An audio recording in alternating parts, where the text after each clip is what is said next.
Quero cumprimentar a todos com a paz do Senhor. Quero que você abra sua Bíblia em Marcos, no capítulo de número 4. Diz assim: naquele dia, tem ali no Data Show também. Naquele dia, sendo já tarde, disse-lhes Jesus: passemos para outra margem. E eles, despedindo a multidão, o levaram assim como estava no barco. E outros barcos o seguiam. Ora, levantou-se grande temporal de vento, e as ondas se arremessavam contra o barco, de modo que o mesmo já estava a encher-se de água. Jesus estava na polpa dormindo sobre o travesseiro. Eles o despertaram e lhe disseram: Mestre, não te importa que pereçamos? E ele, despertando, repreendeu o vento e disse ao mar: acalma-te, emudece. O vento se aquietou e fez-se grande bonança. Então lhes disse: por que sois assim tímidos? Como é que não tendes fé?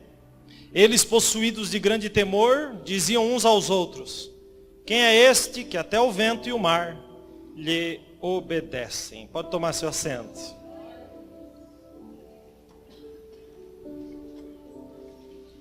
Irmãos, essa passagem é uma passagem muito conhecida de todos nós, talvez uma das mais pregadas, e inclusive eu já preguei nesse texto. E essa semana eu estive aqui nesse texto, e o Senhor colocou algo no meu coração para falar nessa noite com os irmãos a respeito de algumas verdades aqui. Eu gostaria de começar falando algumas coisas que dizem respeito às tempestades. E principalmente quando essas tempestades, elas são permitidas pelo Senhor. A primeira coisa que você tem que entender, e eu obviamente não sou impulsionado pelo Espírito para vir pregar para as paredes, se Deus colocou essa palavra no meu coração, é porque tem muita gente aqui dentro passando por tempestade. Em todas as áreas, e existem tantas áreas da nossa vida.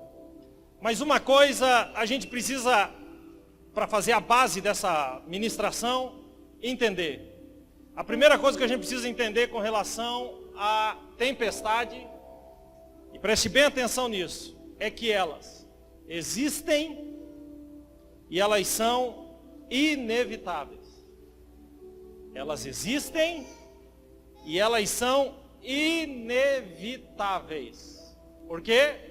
Porque é algo que está fora do seu controle. Então elas são inevitáveis. E elas são inevitáveis para todos.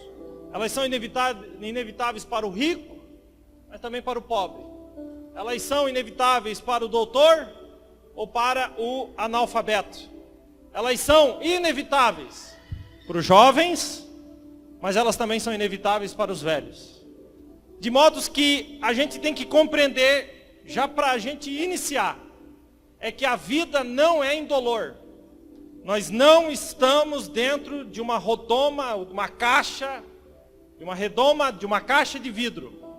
Nós não passamos por essa vida sem sofrer. Nós vivemos em um mundo caído, um mundo mau, onde as dores estão em todos os lugares, vinculado a todas as coisas. Então preste bem atenção no que eu vou dizer. É inevitável que as tempestades cheguem na vida de quem quer que seja, na vida de qualquer um de nós que estamos aqui nessa noite. Essa é a primeira coisa. A segunda coisa é que as tempestades, elas são absolutamente imprevisíveis. Se por um lado elas são inevitáveis, por outro lado, elas são imprevisíveis. O que é isso, pastor? Elas chegam sem avisar. Derrubam a porta da nossa alma. Entram lá dentro e de forma imprevisível, porque nós não estamos esperando, elas surgem. Surgem através de um acidente, através de uma doença, através de um conflito, através de uma traição, através de uma angústia, através de algo que perturba a sua alma. Independente do que você pense, Você pode ter certeza disso. Elas são imprevisíveis. É o caso dessa passagem que lemos. O Mar da Galileia tem 14 quilômetros de largura, 21 quilômetros de comprimento. Na verdade é um lago. O judeu chama toda porção grande de água de mar. Mas a grande realidade é que não é um mar, é um lago. 14 quilômetros de largura por 21 de comprimento. Quando você, na geografia de Israel, você começa a subir pelo Mar da Galileia, à direita fica, no lado oriental, as montanhas de Golão. À esquerda, as montanhas da Galileia. O que a gente entende então é que o Mar da Galileia ficava entre cadeias de montanhas. Ele fica 200 metros abaixo do nível do mar. Na ponta dele em cima, no norte dele, no extremo norte, nós temos o Monte Hermon, de onde as geleiras descongelam e alimentam esse mar. Quando o vento descia de cima da montanha, ele entrava por esse funil de montanhas e de repente, sem avisar, uma tempestade poderia ser formada. Do nada, de forma absolutamente imprevisível. Eles estavam navegando, quando eles entraram no mar, não tinha tempestade alguma, mas de repente, eles foram surpreendidos por essa tempestade. Por esse vento forte, que levantou as ondas, que começou a jogar a água dentro do barco. Eles jamais teriam entrado naquele mar. Vejam, são só 14 quilômetros de largura. Eles jamais teriam entrado naquele mar se tivesse qualquer sinal de tempestade. Eles entraram porque não tinha nada que falasse contrário a eles. Então eles entraram e de forma imprevisível, o vento chegou, a onda subiu, o mar ficou revolto e eles se viram no meio de uma tempestade. Assim, exatamente assim, acontece conosco. Sem a gente esperar, de forma absolutamente imprevisível, ou seja, aquilo que não se prevê, aquilo que não se tem ideia que vai acontecer, de forma absolutamente imprevisível, a tempestade surge, o vento aparece, as ondas se levantam, o barco balança, o barco começa a encher, de forma imprevisível. É por isso que muitas pessoas, às vezes, entram em choque com si mesmo, querendo evitar determinadas coisas. Mas determinadas coisas não se evitam. Tem muita gente que procura de todas as formas prever as tempestades da vida. Mas elas são e continuarão sendo imprevisíveis. Porque se elas fossem previsíveis, você não estaria na tempestade que está. Você não estaria vivendo o que você está vivendo. Você não estaria passando o que você está passando se você tivesse como prever antes de acontecer. Então, se por um lado elas são inevitáveis e por outro elas são imprevisíveis, ela piora, porque elas são inadministráveis. Não tem como administrar uma tempestade. A gente não consegue resolver todos os nossos problemas. As surras das ondas batem forte. O vento se levanta. E eu quero fazer uma pergunta bem simples para você. Quantas vezes você tentou resolver os teus problemas e não conseguiu? Quantas vezes você tentou resolver os teus problemas com os filhos e não conseguiu? Com a saúde e não conseguiu? Com os conflitos e não conseguiu? Por quê? Porque não tem administração. Ela não aceita ser administrada. Ela vem, ela é poderosa, ela é forte, ela vem para tornar a situação inadministrável, fora do nosso controle. Então aquilo que era familiar, porque escute isso, eles estavam navegando no mar que eles conheciam de ponta a ponta. O mar para aqueles homens que eram na sua maioria pescadores, era um mar familiar. Dá só um pouquinho mais de retorno para mim, William, aqui na caixa, por favor. O mar era absolutamente familiar àqueles discípulos. Mas o que era tão familiar, virou uma tempestade. Já aconteceu isso com você? Não. Aquilo que é familiar se torna um monstro. Aquilo que ontem era lindo, era calmo, sai totalmente fora daquilo que um dia foi, e se torna incontrolável. É por isso que, baseado nessa tempestade, a gente responde muitas coisas. Os conflitos conjugais, ontem era lindo, hoje está uma tempestade. Os conflitos com os filhos, ontem eram pequenos, estavam ao teu redor, hoje está incontrolável. O conflito com a alma, que antes era calma, tranquila e serena, hoje está incontrolável. E você pode estar aí à beira de um colapso sentimental, mental, enfim, debaixo de um estresse muito grande. Observem que aquilo que antes era tranquilo e calmo, torna novamente a ser algo incontrolável, feio, completamente fora daquilo ou daquela realidade, do controle daqueles irmãos. Irmãos, olhem aqui para mim, olha aqui no meu óculos. Deixa o rapaz lá. 4, para a gente terminar essa introdução.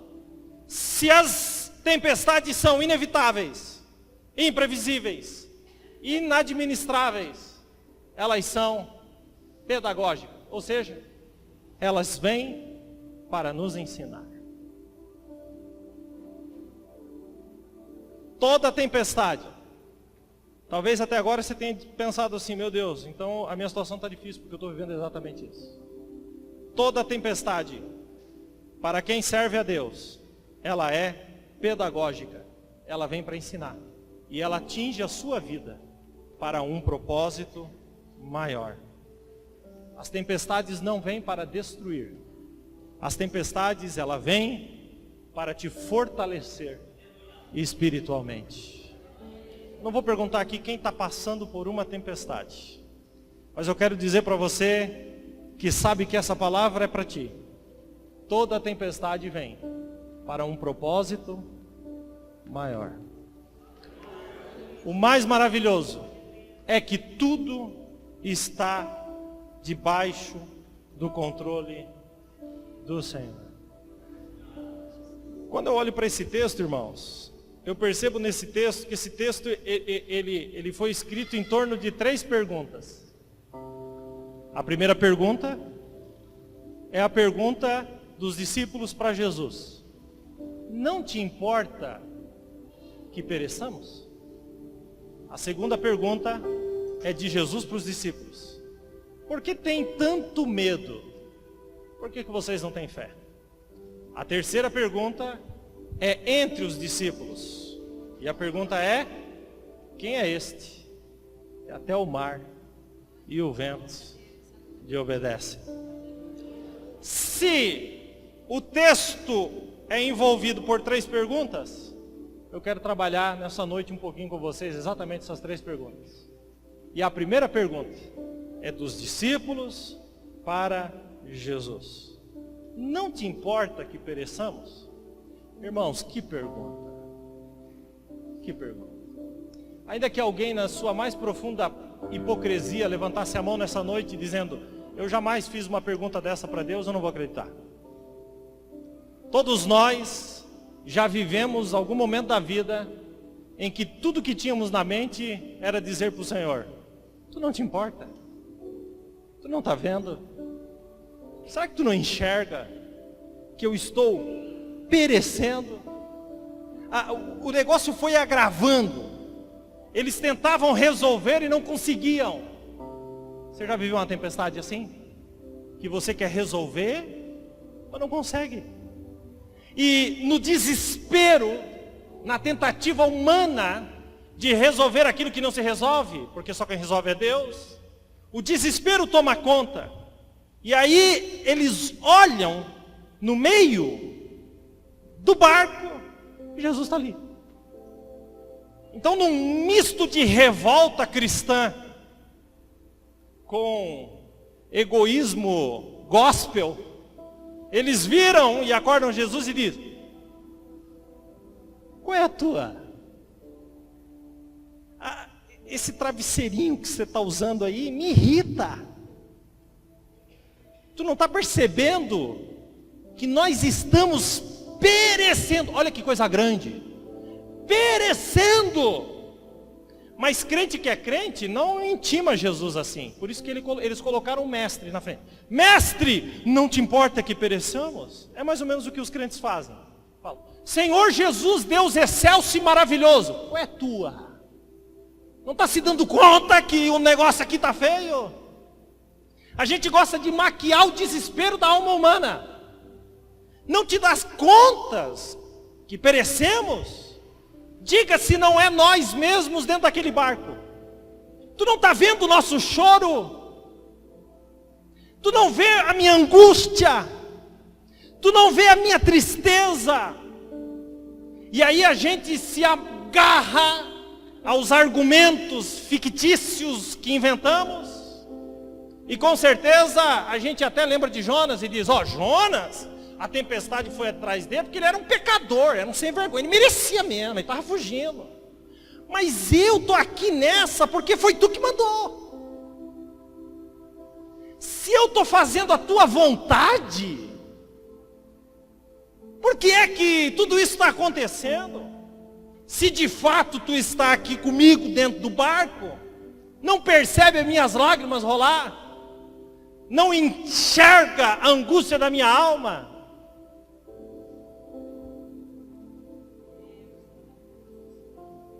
Eu não sei se você já viveu isso, mas eu já vivi isso muitas vezes.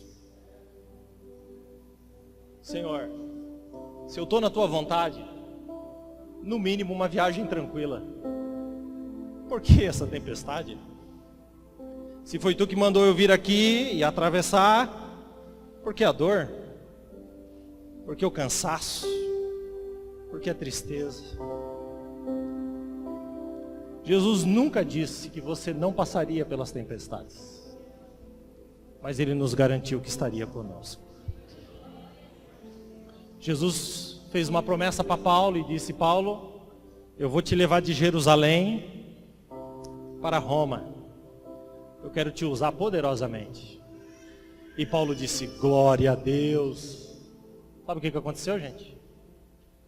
Quando Paulo saiu de Jerusalém para ir para Roma, ele estava preso. Ele entrou dentro de um navio que naufragou. Ele foi parar numa ilha e para juntar uns cavacos para fazer uma fogueira, uma víbora mordeu ele. Quando finalmente ele chega em Roma, ele chega algemado, como um prisioneiro. Deus, tu não falou isso. Mas Paulo sabia que tudo estava no controle do Senhor.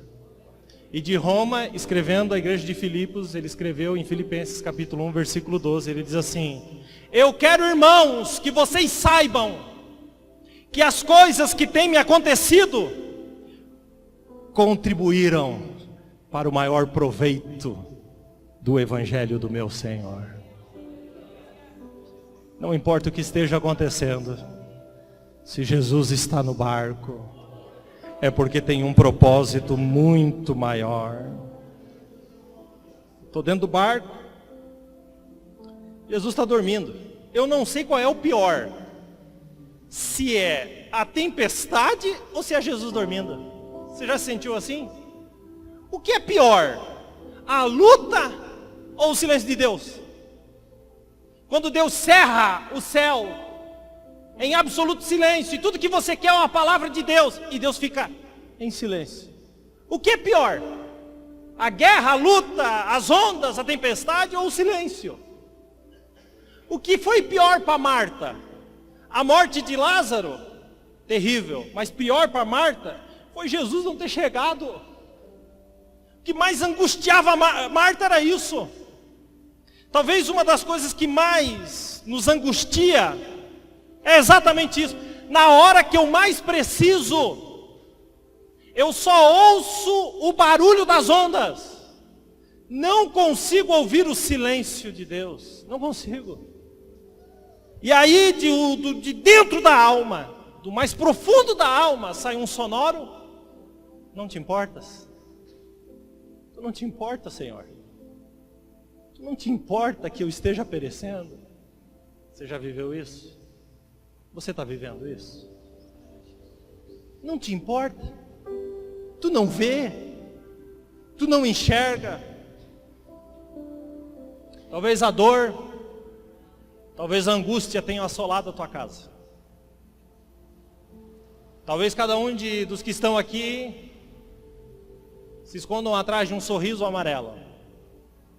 Mas a grande verdade é que estão machucados, cansados, doloridos, não entendendo como pode, uma vez que estão servindo a Deus, o Senhor não fazer nada.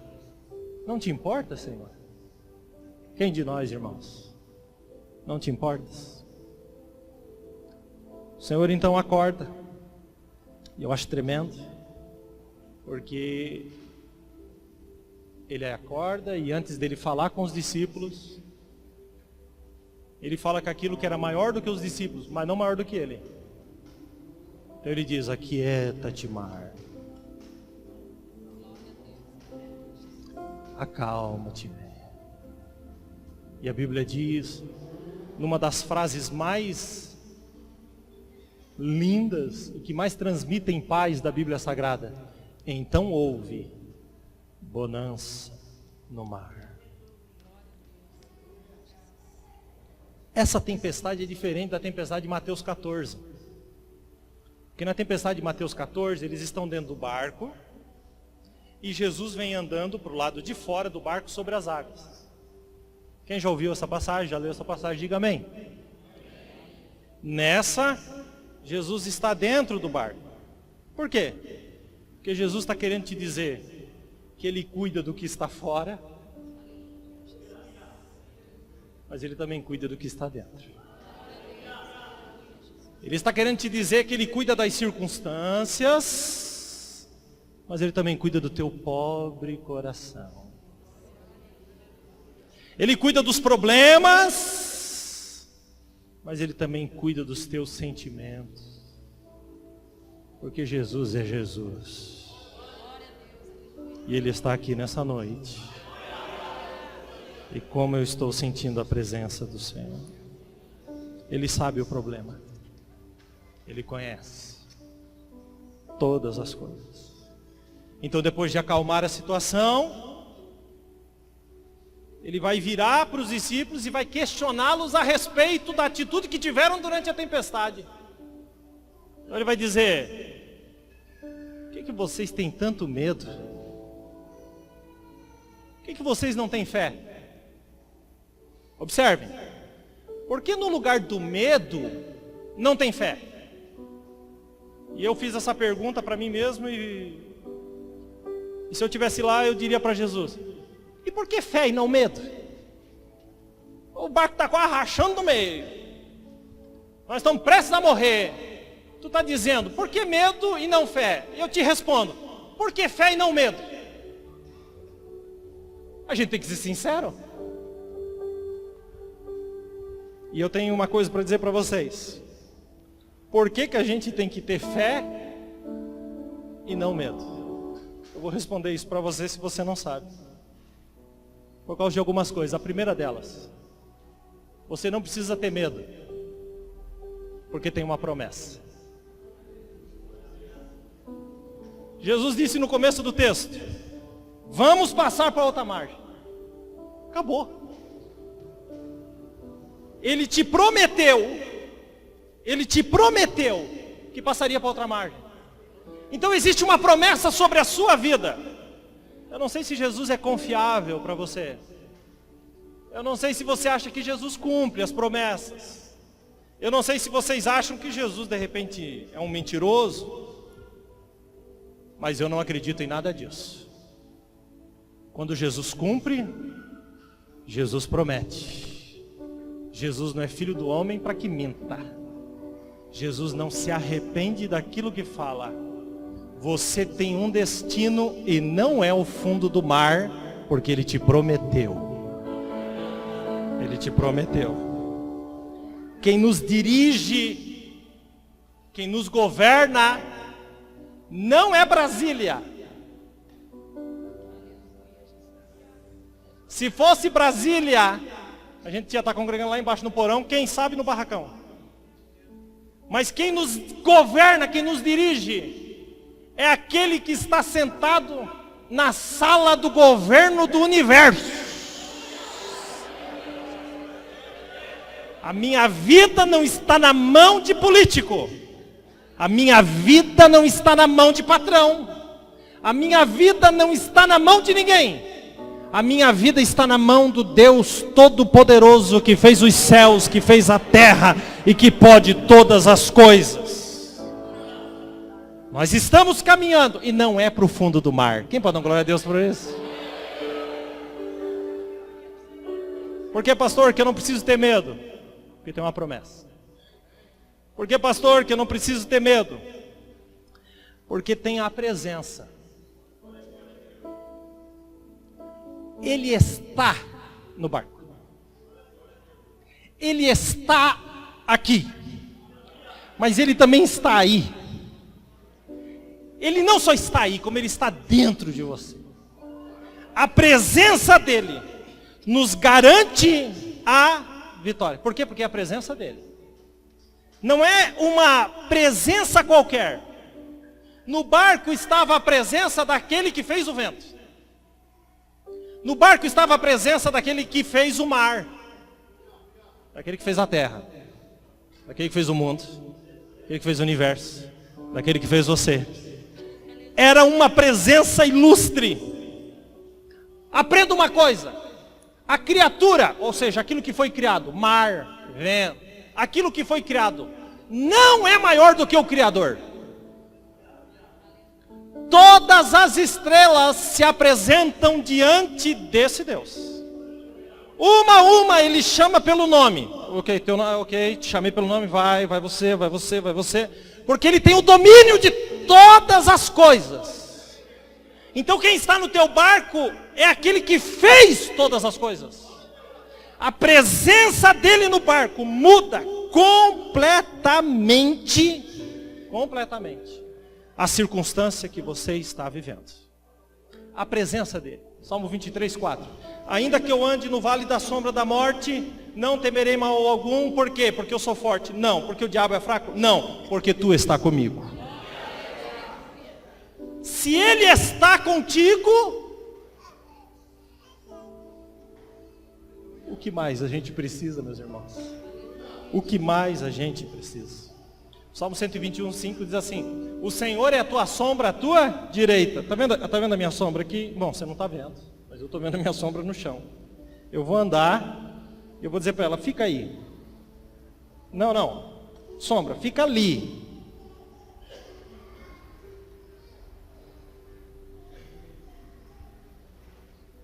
Até a sombra está me dizendo que Ele está comigo em todos os lugares que eu andar. Ele é a minha sombra. Ele é a tua sombra. Por que eu não preciso ter medo, pastor? Porque você tem uma promessa, que você tem a presença. Agora, segura isso. Que você tem paz. Ele estava dormindo, gente. E carinhosamente Marcos acrescentou, diz assim, sobre o travesseiro. Ô, sono bom. Tinha um travesseiro, gente. E Jesus estava dormindo. Quem é que dorme no meio da tempestade? Quem é que dorme no meio da tempestade? Observem que, deixa eu fazer uma pergunta. Jesus sabia que ia ter a tempestade, sim ou não? Sim ou não? Porque dormiu. Porque apesar dele saber que a tempestade estava ali para chegar, ele tem todo o controle. E se ele tem todo o controle, então eu posso ter paz. Agora escute, paz não é ausência de tempestade. Paz é confiança no Senhor em meio à tempestade. Mesmo que tenha saído do seu controle tudo, O que você está vivendo está totalmente fora do teu controle. Não saiu do controle dele. Não saiu do controle dele. Continua tudo sob o controle dele. E além disso, eu não preciso ter medo, porque ele tem poder sobre a natureza. Agora olha que interessante. O capítulo 4 termina mostrando Jesus tendo controle sobre a natureza. Quando entramos no capítulo 5, ele chega em Gadara e expulsa os demônios do Gadareno. Então ele tem poder sobre os demônios. Ele anda mais um passo, a mulher do fluxo de sangue chega e ele cura a mulher. Ele tem todo o poder sobre a enfermidade. Ele dá mais um passo, chega na casa de Jairo, a filha dele está morta, ele diz, levanta-te, ressuscita. Por quê? Porque ele tem poder sobre a morte. Então se ele tem poder sobre a natureza, se ele tem poder sobre os demônios, se ele tem poder sobre a doença, se ele tem poder sobre a morte, ele tem poder e está no meu barco. E se ele está no meu barco, o que eu temerei? O que eu temerei? Mateus 28 diz que todo o poder foi dado ao Senhor. Por isso, deixa eu lhe dizer uma coisa, com voz bem suave nessa noite.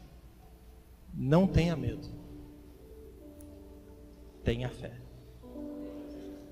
Ele está no seu barco. Sabe por que você sentiu paz? Porque há um mover do Espírito Santo aqui nessa noite. Não precisa ter medo. João escrevendo, lembrando disso aqui, talvez, em 1 João ele escreveu e disse assim, lançando sobre ele toda a minha ansiedade, todo o meu medo, porque ele tem cuidado de nós. O próprio João escrevendo diz assim, que o perfeito amor lança fora todo medo. Pare de ter medo. O Senhor Jesus está no seu barco. Não te importa que pereçamos? Depois, Jesus pergunta, por que vocês têm tanto medo e não têm fé? E a última pergunta do texto é uma das mais impressionantes da Bíblia Sagrada. Os discípulos então se olham, o mar é um espelho.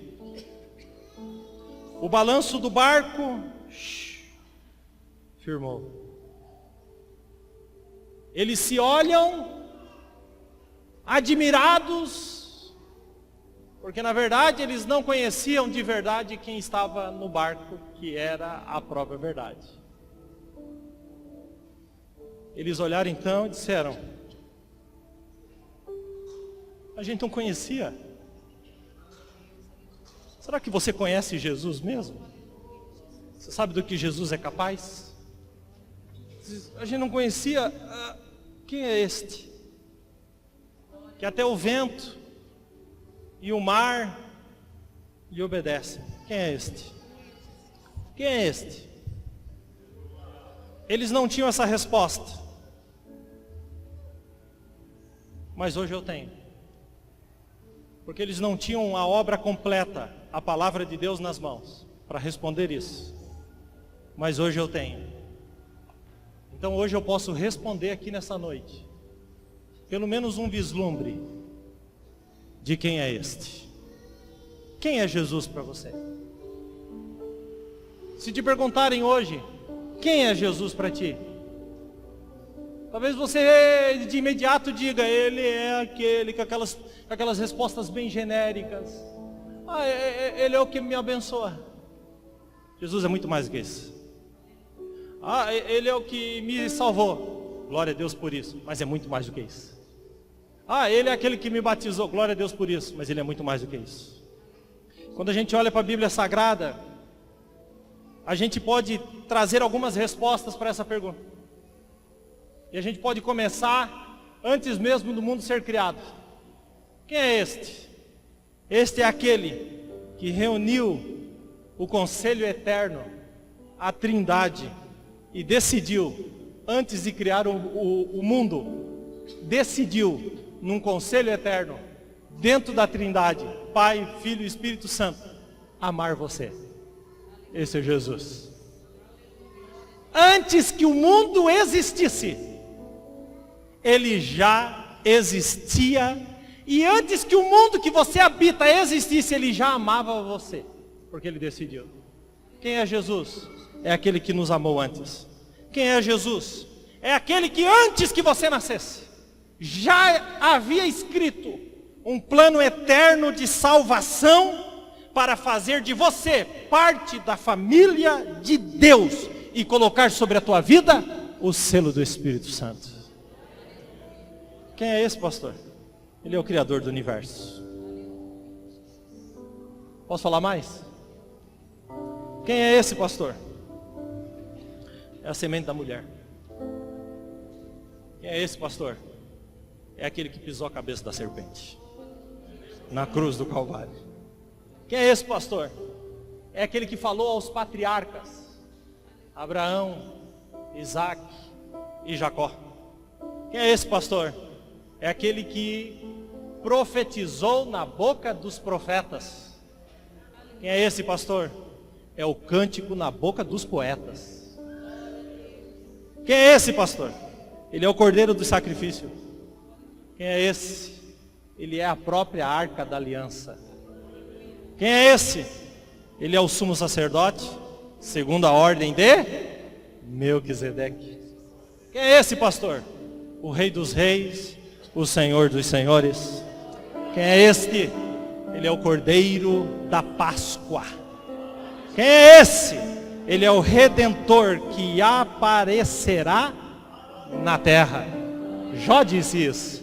Eu creio que o meu Redentor vive e que por fim aparecerá.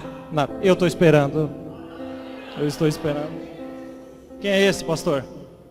É o Deus que nasceu de uma mulher para que você nascesse do Espírito. Vou repetir isso. É o Deus que nasceu de uma mulher para que você nascesse do Espírito. Que Jesus é esse? É aquele que nasceu numa estrebaria, cresceu numa carpintaria e morreu no madeiro, porque ama você. Que Deus é esse? Que Jesus é esse? Eu poderia responder que Jesus é a vista dos cegos. Jesus é a voz dos mudos. Jesus é aquele que está aqui nessa noite. Quem é esse? Eu vou ficar falando aqui, vou continuar. Quem quer ouvir mais? Quem é esse, pastor? Ele é o Filho. Ele é o Rei. Que mais? Ele é a luz.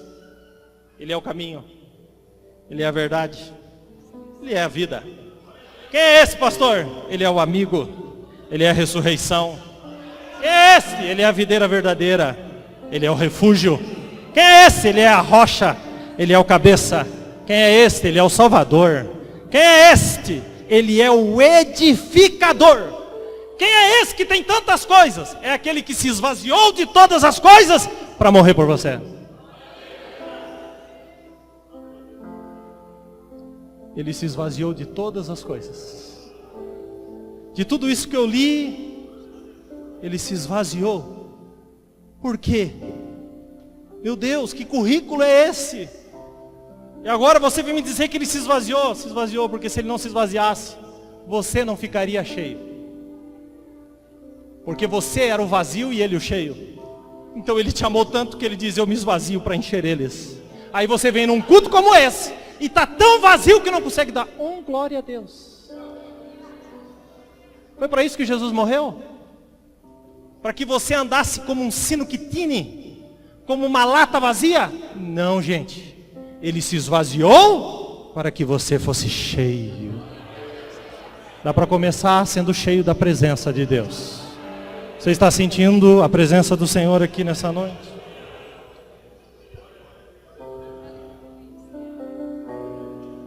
Quem é este? Quem é este?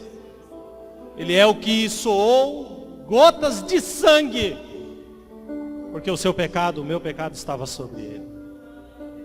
Hoje essa pergunta não fica mais sem resposta, não. Quem é este? É aquele que se fez pecado e maldição por você e por mim. Quem é esse? Aquele que foi cuspido, esbofeteado, chicoteado. Quem é este? Aquele que aceitou a coroa de espinhos para te dar a coroa de glória. Tudo por você. Quem é este? É aquele que foi deitado na cruz, pregado pés e mãos, e levantado sobre céus e terra, símbolo de vergonha, para que hoje você não sentisse mais vergonha. Jesus te ama, Ele morreu por você, Ele é aquele que verteu o sangue, Ele é aquele que morreu na cruz. Quem é esse, pastor? É aquele que venceu a morte. Quem é esse, pastor? É aquele que triunfou.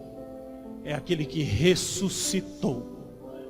É aquele que está sentado à direita de Deus. É aquele que liberou o Espírito Santo para ser derramado sobre nós. Quem é esse, pastor? É aquele que intercede por nós. João escrevendo diz: filhinhos, não pequeis, mas se pecardes, vocês têm um advogado junto ao Pai. Ele intercede por nós. Quem é este? É aquele que voltará nos céus. Para quê? Para buscar a gente. Tudo gira em torno desse amor que Ele sente por você. Quem é esse? É aquele que tem um nome sobre todo nome. Quem é esse? É o Alfa e o Ômega, o princípio e o fim. Quem é esse? O Cordeiro que morreu, mas o Leão que ressuscitou. Quem é esse? Aquele que é digno de abrir os selos. Quem é esse?